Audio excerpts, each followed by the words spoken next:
একটা ধন্যবাদ একজনটা না দিয়ে পারতাম না। এই ধন্যবাদের মধ্যে আবার রাজনীতির গন্ধ খুঁজবেন না। আমাদের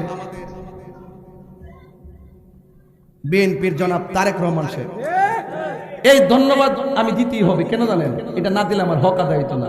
তিনি দেখলাম গতকাল পবিত্র ঈদে মিলাদুন্নবী সাল্লাল্লাহু আলাইহি ওয়াসাল্লাম নিয়ে এমন সুন্দর একটা লেখা দিয়েছেন, আমি নিজে লেখাটা কমেন্টস করছি। এবং আমি কয়েকদিন আগে দেখছি উনি লন্ডনে যতটা মিলাদ করছে, প্রত্যেকটা মিলাদের মধ্যে তিনি কিয়াম করছেন। এটা রাজনীতি না, এটা প্রেম নীতি। সুন্নি মানি হলে প্রেমের রাজনীতি করে। যারা নবীর পক্ষে থাকবে তাদের পক্ষে আমরা আছি, যারা নবীর পক্ষে থাকবে না তাদের সাথে আমরা নাই। কথা বলে ঠিক না বলেন? সুন্নি তুমি কে আমি কে? নীরব না বিপ্লব আবিষ্কার করছি। ফুলাফানিটা মনে রাখিস বাবা, আওয়াজ করে কোন ইয়া রাসূলুল্লাহ বলে।